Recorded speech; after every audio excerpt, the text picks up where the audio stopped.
সমগ্র বিশ্ব একটা জিনিস খুব জোরে সোরে জানতে চায়, বাংলাদেশ কেমন খেলবে, বাংলাদেশ কি দ্বিতীয় ম্যাচে জয়লাভ করতে পারবে। যদি কোনো কারণে বাংলাদেশ অস্ট্রেলিয়াকে হারা দিতে পারে, তখন অস্ট্রেলিয়া কোন ধরনের উত্তর দিতে পারে যে আমরা কেন এই ম্যাচটা হারছি। যদি আমরা টস জয়লাভ করি, তখন আমরা কোন ধরনের সিদ্ধান্ত নিব, আমরা কি ব্যাটিং এর সিদ্ধান্ত নিব, নাকি তাদেরকে বলবো যে আপনারা আসেন, আপনারা আগে ব্যাটিং করে দেখেন যে আপনারা এই পিচ থেকে কোন ধরনের সহযোগিতা পাচ্ছেন কিংবা কোন ধরনের ট্রাবল আপনারা পড়তেছেন। তবে একটা জিনিস কিন্তু আমাদেরকে মাথায় রাখতে হবে, গতকাল যখন এক সাংবাদিক ভাই তাসকিনকে একটা প্রশ্ন করেছিলেন প্র্যাকটিসের মুহূর্তে যে ভাই পিচটা কেমন, তিনি কিন্তু অকপটে স্বীকার করছেন পিচটা দেখতে খুব সুন্দর, কিন্তু পিচের মাঝখানে ছোট ছোট সবুজ ঘাস আছে। এই কথা থেকে কিন্তু প্রমাণিত হচ্ছে এই পিচ থেকে কিন্তু পেস, বাউন্স, সুইং সবকিছু উৎপন্ন হতে পারে। এটা বাংলাদেশি ব্যাটসম্যানদের জন্য একটা থ্রেট হতে পারে।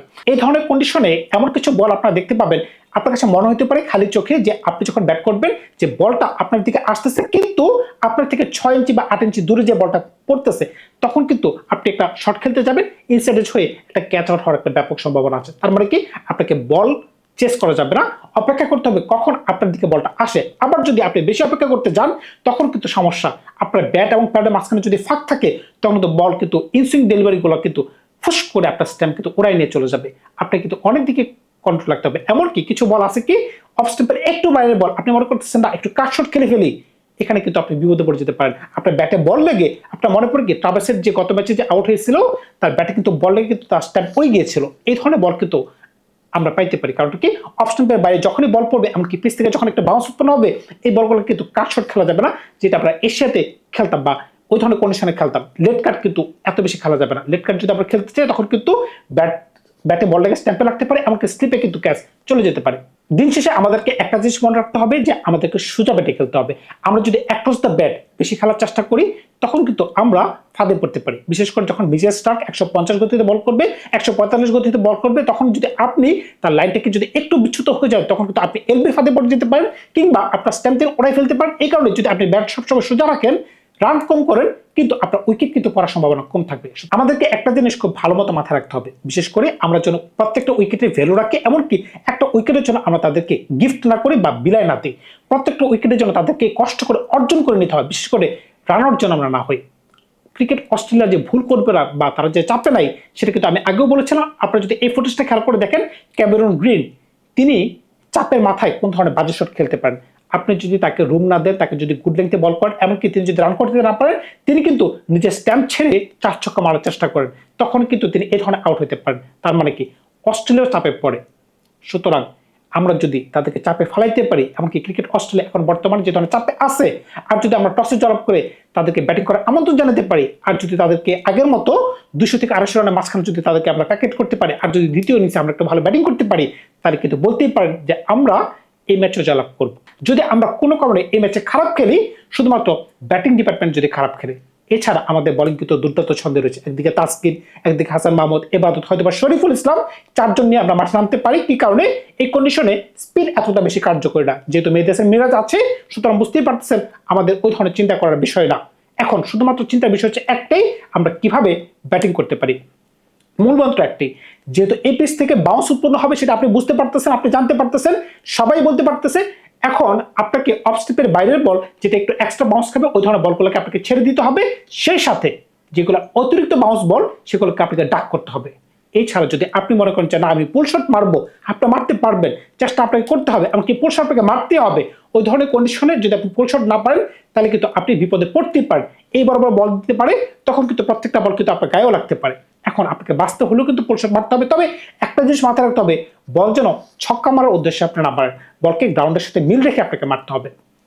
তবে ক্রিকেট অস্ট্রেলিয়া যে একবারে চিন্তামুক্ত, এমনকি তারা যে বলতে পারবে যে আমরা এই ম্যাচটা জয়লাভ করতে পারবো, সেটা বলার কোনোই সুযোগ নাই। প্রথম কথা হচ্ছে তারা চাপে আছে, চাপের মুহূর্তে একটা টিম কিন্তু ভালো খেলতে পারে না। কেন চাপে আছে? তারা প্রথম ম্যাচ হারছে, এমনকি এই কন্ডিশনটা যে একদম মুখস্থ একটা কন্ডিশন, সেটাও কিন্তু কেউই বলতে পারবে না। কারণ কি, এই মাঠে সর্বপ্রথম টেস্ট ম্যাচ কিন্তু বাংলাদেশের সাথে অস্ট্রেলিয়া খেলবে। এই মাঠে কিন্তু এর আগে জীবনে কখনো কোনো দল কিন্তু টেস্ট ম্যাচ খেলতে পারেনি। এখন বুঝতেই পারতেছেন বাংলাদেশও নতুন, তারাও কিন্তু নতুন। হয়তো বা অস্ট্রেলিয়া বলতে পারে এই কন্ডিশনের সাথে ওই কন্ডিশনটা একটু মিলতে পারে। তবে বাংলাদেশের জন্য আরেকটা চিন্তার বিষয় হচ্ছে, এই মাঠের টেম্পারেচার একটু তুলনামূলকভাবে কম থাকবে, যেখানে 16 থেকে 20 ডিগ্রি সেলসিয়াস পর্যন্ত থাকতে পারে। অস্ট্রেলিয়া যে চাপমুক্ত আমি যে আগে বলেছিলাম, সেটা কিন্তু কিছুভাবে বলার কোনো সুযোগ নাই। যদি তারা চাপমুক্ত হইতো, তাহলে কিন্তু তারা ব্যাট রেনশোকে দলে আনতো না, এমনকি জশ ইংলিশ দলের মাঝখানে আজকে ঢুকতে পারেন, যে ওই দলকে তারা তো বের করে দিছে। এমনকি বিও ওবস্টার তিনও দল থেকে ছিটকে পড়ে যেতে পারেন। এমনকি স্কট বলেন্ড ওনাকে হয়তো তারা দলের মাঝখানে অন্তর্ভুক্ত করতে পারে।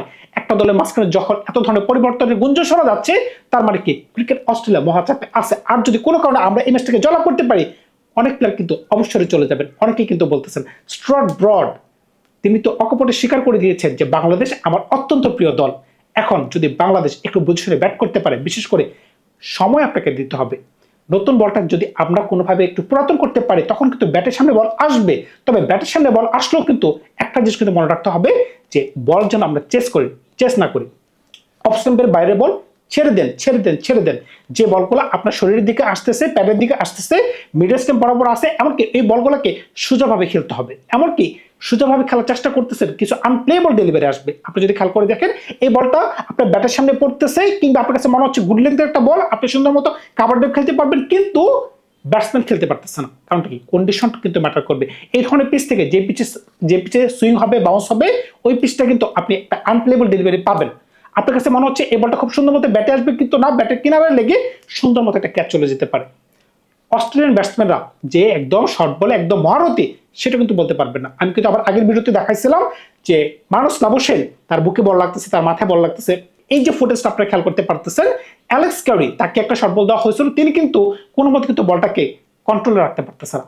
এখন আমরা যদি একটু বুদ্ধিমত্তা পরিচয় দিতে পারি, চাপে কিন্তু অস্ট্রেলিয়াও আছে, চাপে বাংলাদেশও আছে, তবে চাপ বাংলাদেশে তুলনামূলকভাবে কম। যদি আমাদের টপ অর্ডার ব্যাটসম্যানরা একটু বুদ্ধিমত্তার সাথে ব্যাটিং করতে পারে, তাহলে কিন্তু আমাদের মিডল অর্ডার থেকে শান্ত বলেন, লিটন কুমার দাস বলেন, এমনকি মুশফিক বলেন, এমনকি নিচের দিকে লোয়ার মিডল অর্ডারে মেহেদি হাসান মিরাজ, যে কিনা দুর্দান্ত ছন্দে আছেন, তিনি কিন্তু প্র্যাকটিস ম্যাচে 100 করতে পারছেন, এমনকি আগের ম্যাচে দুর্দান্ত একটা সাইড করতে পারছেন। শান্ত গত ম্যাচে যে গতিতে রান করতে পারছেন, 80 রান তিনি করতে পারছেন, 84 রান, কিন্তু তার স্ট্রাইক রেট আপনাকে খুঁজতে হবে। স্ট্রাইক রেট ছিল 70-এর উপরে। একটা ব্যাটসম্যান যদি 70-এর উপরে ব্যাটিং করতে পারে, এটা কিন্তু একটা ভালো দিক। আপনাকে রানের জন্য চাইতে হবে। যদি এই পিচ থেকে পেস, বাউন্স সকল কিছু উৎপন্ন হয়, তাহলে একটা জিনিস মাথায় রাখতে হবে, আপনাকে দিন শেষে রান করতে হবে। আপনি ব্লক করে কখনোই কিন্তু এই ম্যাচে জয়লাভ করতে পারবেন না, কিংবা এমন কিছু করতে পারবেন না যে আপনাকে মনে রাখবে যে বাংলাদেশ ভালো কিছু করতে পারছে। বাংলাদেশও চাপে আছে। বাংলাদেশ কোন ধরনের চাপে আছে? মেন্টালি চাপে আছে, যে এই ধরনের সবুজ কন্ডিশনে তো আমরা খেলি নাই কখনো। এটা একটা বড় চাপ, যে আমরা তো এই ধরনের কন্ডিশনে খেলে নাই। টেম্পারেচার কম, তার কোন ধরনের বোলিং করতে পারবে? আমাদের শরীরে বল লাগবে, মাথায় বল লাগবে, নাকি আমরা টুকটুক করতে যে আউট হয়ে যাব? তবে বাংলাদেশ দলের মাঝখানে কিছু পরিবর্তনের গুঞ্জন কিন্তু শোনা যাইতেছে। পরিবর্তনের মাঝখানে সৌম্য সরকার ওপেনিং এ আসতে পারেন, হয়তোবা 7 মার্কেট বেঁচে বসে থাকতে হইতে পারে। এই কথা কিন্তু আমার আগের ভিডিওতে আমি বলেছি, কিন্তু কথা তো ভাই ঘুরে ফিরে একটি, আমরা বাংলাদেশের জয় চাই। বাংলাদেশের জয় চায় না এরকম মানুষ কিন্তু খুবই কম পাওয়া যাবে। যারা ক্রিকেটকে ভালোবাসে সকলেই কিন্তু এখন বাংলাদেশের পক্ষে। কারণটা কি? একটা ছোট দল যখন একটা বড় দলকে হারাইতে পারবে, তখন কিন্তু এই জিনিসটাকে দেখতেই ভালো লাগবে। ভালো থাকবেন, বিদায় নিলাম।